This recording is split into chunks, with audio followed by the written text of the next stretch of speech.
నియోజకవర్గంలో పోలింగ్ రోజు జరిగినటువంటి దాడులపైన కేంద్ర ఎన్నికల సంఘం సీరియస్ అయింది. మాచర్ల నియోజకవర్గంలో పాల్వాయి గేటు పోలింగ్ కేంద్రంలోని పోలింగ్ స్టేషన్ 202లో ఈవీఎంని ధ్వంసం చేసిన కేసులో సిట్టింగ్ ఎమ్మెల్యేగా ఉన్నటువంటి మాచర్ల ఎమ్మెల్యే పిన్నెల్లి రామకృష్ణారెడ్డిని నిందితుడిగా చేర్చింది. అంతేకాదు ఆ సీసీ ఫుటేజ్ కూడా బయటకు వచ్చిన నేపథ్యంలో ఎమ్మెల్యే స్వయంగా పోలింగ్ కేంద్రంలో ఉన్నటువంటి 202 పోలింగ్ బూత్ లోకి వెళ్లి ఈవీఎంని ఆయన స్వయంగా ఆయన చేతులతో పగలగొట్టినటువంటి దృశ్యాలు ఇప్పుడు సోషల్ మీడియాలో పోయినాయి. ఈ వీడియోల పట్ల కూడా కేంద్ర ఎన్నికల సంఘం సీరియస్ అయింది. ప్రస్తుతం పిన్నెల్లి రామకృష్ణారెడ్డిని ఈ కేసులో నిందితుడిగా చేర్చారు. దీనికి సంబంధించిన పోలీసులు అతన్ని చేస్తూ నిర్ణయం కూడా తీసుకున్నారు. ఈ ఘటనతో పాటు మాచర్ల నియోజకవర్గంలోని పాల్వాయి గేటు సంబంధించినటువంటి కేంద్రంలో ఉన్నటువంటి 202 పోలింగ్ కేంద్రాలతో పాటు 7 పోలింగ్ కేంద్రాలు ఈవీఎంలు ధ్వంసమైనట్టు పోలీసులు నిర్ధారించారు.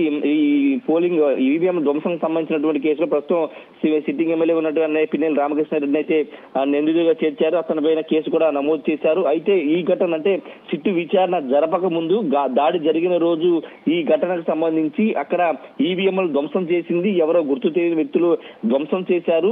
వాళ్ళు ఎవరో తెలియదంటూ పోలీసులు కేసు నమోదు చేశారు. గుర్తు తెలియని వ్యక్తులు ధ్వంసం చేశారంటూ కేసు నమోదు చేయడం పట్ల పెద్ద ఎత్తున విమర్శలు వచ్చి ఇప్పుడు తాజాగా ఆ పోలింగ్ స్టేషన్ లో జరిగిన బూత్ లో జరిగినటువంటి ఆ ఈవీఎంల ధ్వంసంలో స్వయంగా ఎమ్మెల్యే ఆళ్ల రామకృష్ణారెడ్డి ఆయన అనుచరులు స్వయంగా వచ్చి ఈవీఎంలు ధ్వంసం చేయడం, ఈవీప్యాట్ల మెషిన్ కూడా ధ్వంసం చేసిన విజువల్స్ బయటికి రావడంతో పోలీసులు ఇప్పుడు తరలబట్టుకుంటున్నారు.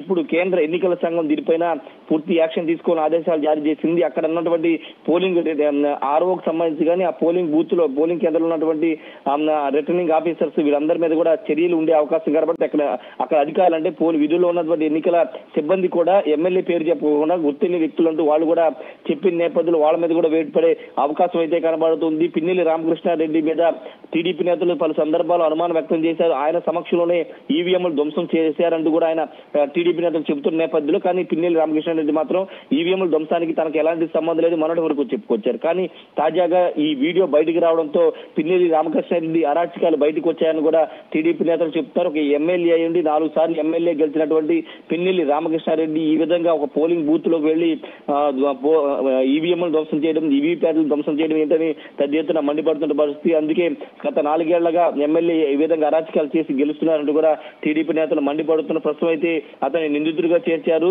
పిన్నెల్లి రామకృష్ణారెడ్డి. తర్వాత ఫర్దర్ గా పోలీసులు ఎఫ్ఐఆర్ కూడా నమోదు చేసి పిన్నెల్లి రామకృష్ణారెడ్డిని అరెస్ట్ చేసే అవకాశం కనబడుతుంది. ప్రస్తుతానికి అయితే ఆ పోలింగ్ బూత్ లో తప్పుడు సమాచారం ఇచ్చినటువంటి సిబ్బందితో పాటు అక్కడ స్థానిక ఉన్నటువంటి పోలీసులు తప్పుడు కేసు పెట్టడం, గుర్తు తెలియని వ్యక్తులు ఈవీఎంలు ధ్వంసం చేశారని చెప్పడం కూడా కేంద్ర ఎన్నికల సంఘం వాళ్ళ మీద చర్యలు తీసుకునే అవకాశం అయితే కనబడుతుంది. ఈవీఎంల ధ్వంసం ఘటన ఈ వీడియో మాత్రం పెద్ద ఎత్తున వైరల్ అవుతుందని చెప్పాలి. ఎందుకంటే పల్నాడు ప్రాంతంలో అనేక సంవత్సరాల నుంచి ఎన్నికలు జరిగిన ప్రతి సందర్భంలో దాడులు జరుగుతూ ఉంటాయి. కానీ ఇక్కడ స్వయంగా ఎమ్మెల్యేనే వచ్చి ఈవీఎంలను ధ్వంసం చేయడం అనేది కేంద్ర ఎన్నికల సంఘం చాలా సీరియస్ గా తీసుకుంది. కఠిన చర్యలకు ఆదేశాలు కూడా ఇచ్చిన నేపథ్యంలో ప్రస్తుతం పిన్నెల్లి రామకృష్ణారెడ్డి అజ్ఞాతలో ఉన్నట్టు తెలుస్తుంది. ఆయన 3 రోజుల ముందు మాచర్ల నుండి ఆయన సోదరుడితో కలిసి వెళ్ళిపోయినట్టు తెలుస్తుంది. ప్రస్తుతం ఆయన హైదరాబాద్ లో ఎక్కడ ఉన్నట్టు తెలుస్తుంది. ప్రస్తుతం పోలీసులు కేసు నమోదు చేశారు కాబట్టి ఆయన అరెస్ట్ చేసే అవకాశం కూడా చాలా స్పష్టంగా కనబడుతుంది. ఏదేమైనప్పటికీ సిట్టు విచారణ తర్వాత సంచలన విషయాలు అయితే బయటకు వస్తున్నాయి. రాష్ట్రంలో పోలింగ్ తర్వాత జరిగినటువంటి హింసాత్మక ఘటనల నేపథ్యంలో కేంద్ర ఎన్నికల సంఘం సీరియస్ అయ్యి రాష్ట్రంలో సిట్టు ఏర్పాటుకు సంబంధించిన ఆదేశాలు ఇవ్వడంతో ఇప్పుడు సిట్టు విచారణలో చాలా విషయాలు బయటకు వస్తున్న నేపథ్యంలో చాలా మంది వైసీపీకి సంబంధించిన నేతలు ఈ దాడుల్లో పాల్గొన్నారు. ప్రత్యక్షంగా పరోక్షంగా వాళ్ళ హస్తం ఉందనేది సిట్టు విచారణ వెల్లడైంది కాబట్టి ఇప్పుడు సిట్టు నివేదిక కేంద్ర ఎన్నికల సంఘం వద్దకి చేరిన నేపథ్యంలో ఈ సిట్టు నివేదిక ఆధారంతో పాటు డిజిటల్ ఎవిడెన్స్ అంటే ఇలాంటి సీసీ ఫుటేజ్ ఇప్పుడు మాచర్ల బయటపడినటువంటి వెబ్ కాస్టింగ్ సంబంధించినటువంటి వీడియో కానీ లేకపోతే ఇతర డిజిటల్ వీడియోలు అన్నింటిని కూడా సిట్టు అధికారులు ప్రాథమిక విచారణ సందర్భంగా కేంద్ర ఎన్నికల సంఘాన్ని పంపించారు కాబట్టి వాటన్నింటినీ చూసిన తర్వాత కేంద్ర ఎన్నికల సంఘం చర్యలకైతే ఆదేశాలు ఇచ్చే అవకాశం అయితే కనబడుతుంది. ప్రస్తుతానికైతే పిన్నెల్లి రామకృష్ణారెడ్డి ధ్వంసం చేసిన ఈవీఎంల వీడియో అయితే సోషల్ మీడియాలో పెద్ద ఎత్తున వైరల్ అవుతుంది.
మాచర్ల నియోజకవర్గంలో పోలింగ్ రోజు జరిగినటువంటి దాడులపైన కేంద్ర ఎన్నికల సంఘం సీరియస్ అయింది. మాచర్ల నియోజకవర్గంలో పాల్వాయి గేటు పోలింగ్ కేంద్రంలోని పోలింగ్ స్టేషన్ 202లో